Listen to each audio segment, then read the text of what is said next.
Hey guys. Alexander, Yep. welcome back. It's been a long time just to be in a fight week on a card like this. What a way to return, right? Yeah, I mean, almost 2 years not competing, but to be honest, it doesn't feel like. It feels like for me 5, 6 months. But yeah, what a comeback to have on the biggest card of the year or Why, of why the does decade. it feel like it's been only 5, 6 months? Oh, feels great. I mean, those 2 years just put oil in the fire, you know. It motivates me a lot and to compete and to win on Saturday night and to show the world or to remind the UFC and the world that Aleksandar Rakic is still here to claiming the title. And you were supposed to fight Jan in January, and that didn't come together. Is this a better scenario for you against Yuri?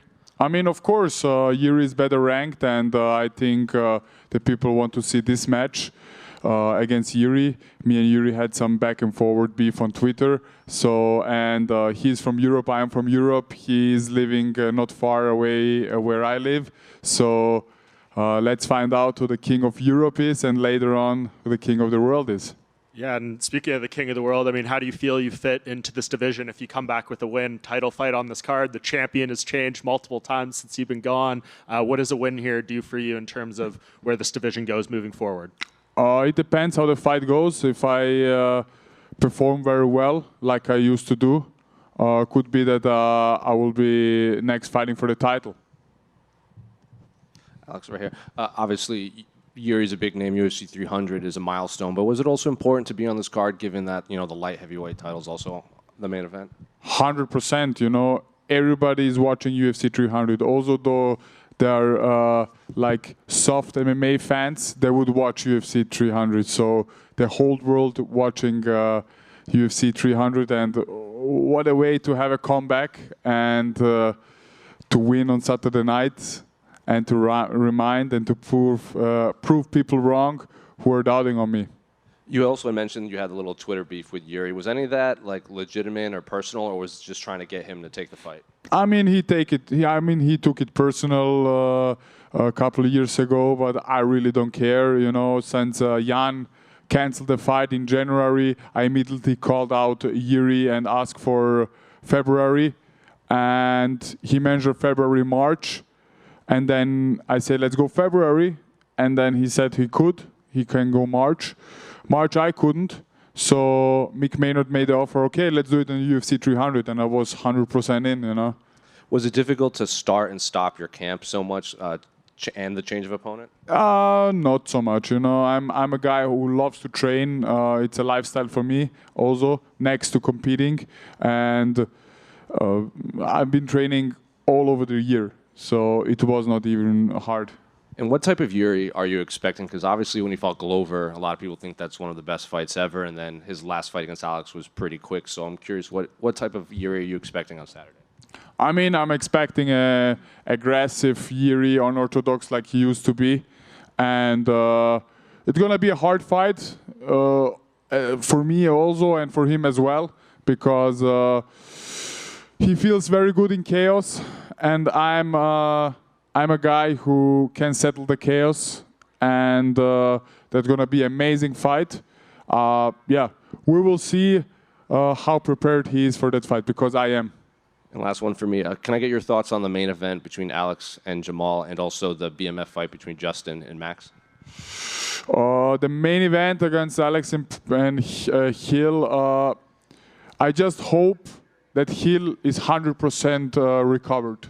So I just hope that he don't take this fight on short, like on short notice, to just be a part of UFC 300. If this is not, we will have a stand-up battle, stand-up war, and may the best man win. You know, both are very good knockout artists, and it's gonna be fireworks. What do you think of the BMF fight between Justin? Oh man, this one is a banger. You know, I like Max. I love to watch his fights. I love also Justin. You know, the fights are excited. If I can choose a winner, I would say max probably. Yeah. Alex over here. You're on the prelims of this card. Did that surprise you a little bit? I think a lot of fans expected this fight to be on the pay-per-view. Yeah, we were supposed to be on a pay-per-view, but I really don't care. If I need to fight on the parking with Yuri, I'm going to fight in the parking. You know, it's a fight. You know, doesn't matter where. And I think it's going to be about 700 days since your last fight. I know it's been a while. It's been a long time, you being off. Is there anything you're looking to show in the cage that maybe you've worked on over the last 700 days, and anything in particular that you've sort of added to your arsenal? 100%. I mean, I've been working like the last 2 years next to the rehabilitation. I worked really hard to come back. I worked on all skills what I have, like wrestling, grappling, and striking. And I see the difference. I'm now 32. I'm getting in my prime. And the camp was amazing. I did many new things, good things. And be surprised on Saturday night to see the best Rocket you ever saw. And just last one for me, you talked a bit about training and adding some new things. Did you do any cross-training, and who are some of the training partners you got to work with this camp? I brought some young, hungry fighters from Europe, Serbia, Slovenia, Poland, Croatia, Germany.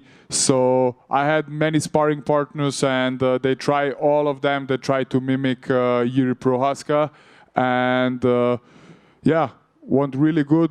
This camp was all about sparring, so we sparred a lot, and every sparring for me was a shark tank. So every round a new guy came in. Two more. 1, 2. Alex, I'm curious, with the 700 days off, did you keep an eye on how the division was developing, or did you separate and take time just to recover?